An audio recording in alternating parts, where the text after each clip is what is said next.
Hello and welcome back to the breakfast show. Just faulty, little faulty thing.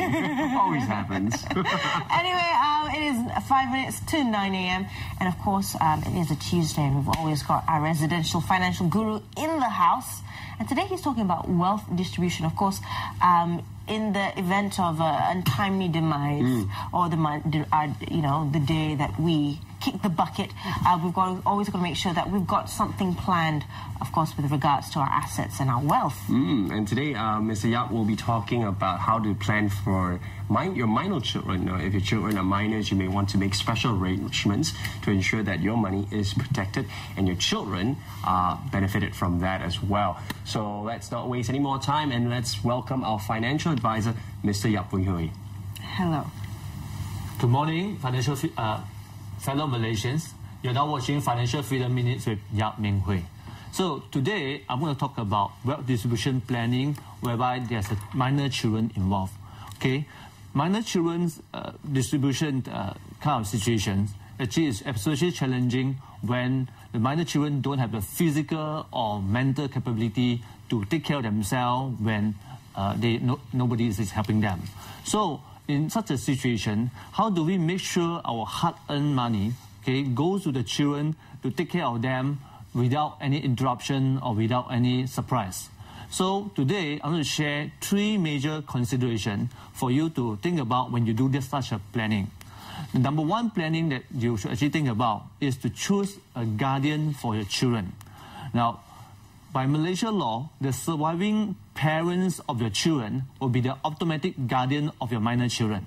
Okay? So in the case of the double tragedy, so it's also, however, important for you to appoint a suitable guardian in case of the double tragedy, which means to say you and your wife may pass away together or you and your spouse pass away together, then you need someone else to stand in. So in this case, you may want to appoint your sister as a substitute guardian. Okay? Now, how do you actually appoint a guardian in such a situation? What you do is that you appoint a substitute guardian through a will. Now, if you happen to be a single parent, whether you're a single father or single mother, then appointing guardian in your will is a must, because in the case of your demise, there will be no other surviving parents to take care of your children. Now, the second factors for you to consider seriously when you want to take care of the minor children in your wealth distribution planning is to appoint a trustee for your children's inheritance. Now, since your children actually they cannot take care of them own self, they can't actually manage an asset, they can't open the bank account and go to actually handle all the banking affair. So you need to appoint someone, adult, that you can trust to manage your children's asset until the children reach the age of majority. So in this case, majority age meaning that 18 years old and above. So normally, I would suggest that you appoint your spouse to become the trustees for your children's inheritance, because the fact that the spouse, if they are the parents of your children, they should be the person can be most trusted to take care of the children's asset. Okay. However, again, in prevention of the double tragedy situation, it's very important for you to appoint a substitute trustee to your surviving spouse, so that in these situations, there will be someone to hold the asset for your children, in the event that you and your spouse no longer around. Okay? And the person that you appoint as a substitute to your spouse, I would suggest to be someone different from the guardian you appoint. Say, for example, if you were to appoint your sister as a guardian for your children, I would suggest maybe you to appoint your brother or someone else to become the trustee for your children's asset. The idea is to have a check and balance in the whole process of taking care of the children, so that the guardian will be the one who spend the money, the trustee will be the one who hold the money and invest the money and pay the money to the guardian. Okay. Now the third point, last but not least, is very important to not only to plan for the distribution for the children, but also to plan for the financial needs of them. You want to make sure that whatever you distribute to them has got enough money to take care of minor children's, their maintenance until they grow up. There's enough money to take care of their education, tertiary education especially, and also medical needs. Now, if you've got not so clear idea as to how much to provide for your children's university education, if you want to send them overseas, but going to Australia, UK or US to study, you can go to www.yapminghui.com. in that website, I have got a table to show that how much it costs you for you to spend for the education for the children to go to a different country.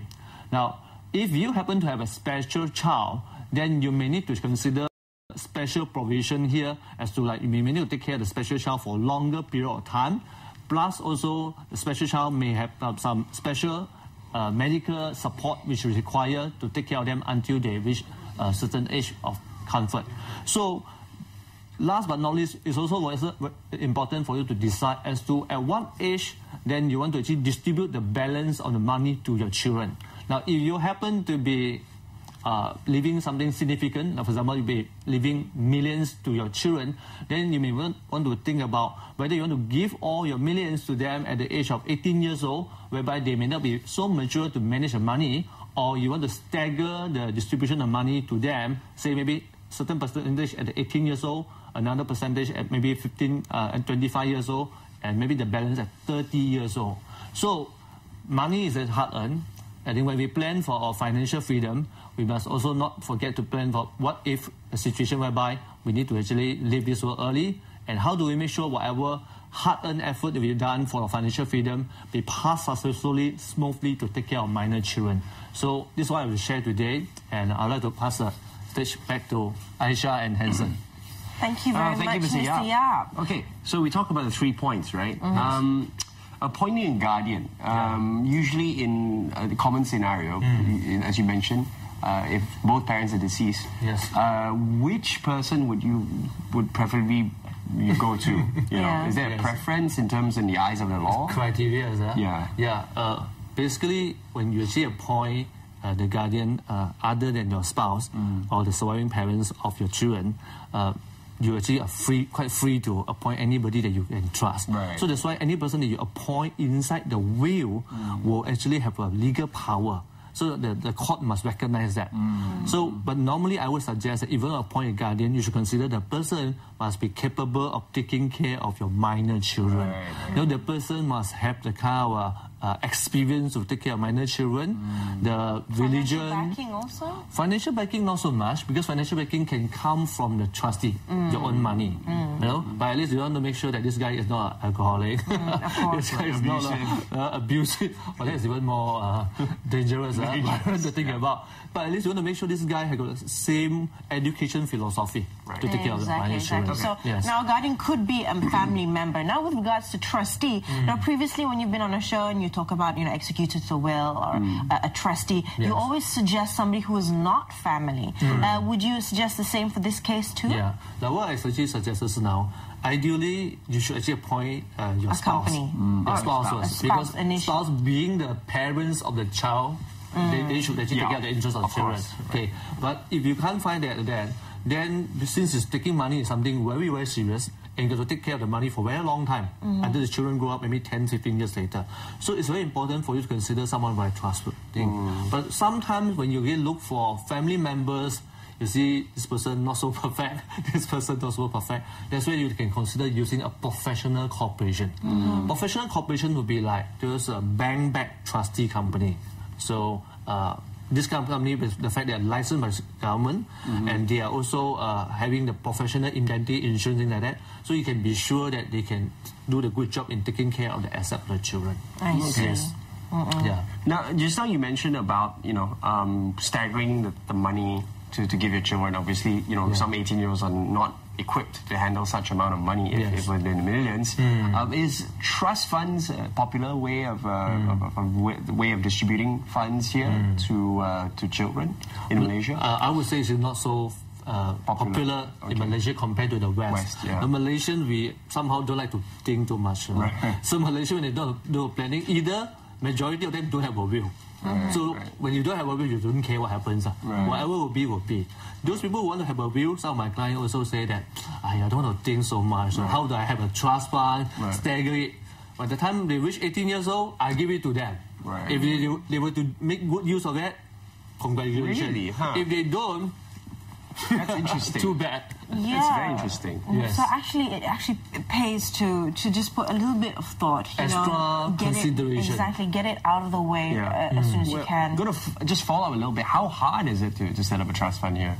Now, basically, you they appointed a trustee. Yeah. So this trustee could be the spouse or a trust corporation. Okay. So if this is a trust corporation already, instead of like saying like 18 years old, the trust fund actually lasts up to 18 years old and give it to them a lump sum. What you actually do is you just stagger it to 25 years old. So you delay the age. The trust fund is still been formed already. It's just like you just extend the period of the trust fund. Exactly. Not so difficult. It's not difficult, right? Yeah, and especially if you can get the professional advice of Trust Fund Corporation. Now, you mentioned just then your point number 3 is to plan for the financial needs of the child, you know, depending on how young the child is. And of course, you've got living expenses, education, medical needs. Now, when you'd say, usually when you talk about putting money aside for a rainy day, you always advise everybody to do so. Either 6 months of your living expenses, so on and so forth. But how much money should you plan to put aside for your child? You know, prices are different, you know, because of inflation and all that. Agree. Yes. So that's why I think one of the major items, actually 3 major items inside this planning will involve like living expenses. Number 2 will be the education fund for the university education. Number 3 will be the medical needs. So the idea is to really do a calculation as to how old is your children now. So when they're 5 years old, they'll be about another maybe 15 years or 20 years before they become financially independent. So what you need to do is, like I mentioned, use a template to calculate for the university education needs, calculate how much would actually need for the financial living expenses plus the medical needs. So, but when you do such a planning, if you find that whatever financial asset that you have now is enough to take care of the number, so you're fine. You know? But what if you find that whatever asset you have is not enough to take care of whatever needs there, then you have a gap. So when you have a gap, what people suggest to do is that you may want to consider to buy some insurance coverage to fill out the gap. I see. I was just going to say for medical, you know, expenses, you probably just buy a very comprehensive medical and life take care of the minor to take care of the minor. Yes. So that's why when you do such a planning, to make sure you don't leave up some assumptions like inflations or some medical expenses, then you may consider using an independent financial advisor to do a proper planning for you, so that you will not over-provide. You know, because you don't want to over-provide for your children, things like that. Then at the end you shortchange your own self. But also you don't want to under-provide for your children. Then they may live miserably in your absence. That's where you come in. That's where you come in. Independent financial advisor to do a proper calculation. Great. All right. Thank you, Mr. Yap. Now, for more information on, you know, if you have any questions about this topic that we just talked about, you can actually log on to his website. It's www.yapminghui.com. Or you can always email Mr. Yap at inquiries@yapminghui.com. Of course, Mr. Yap will be joining us again next week to talk about more you can do with regards to your money. So thank you very much, Mr. Yap. Look forward to seeing you again next week. Next Tuesday.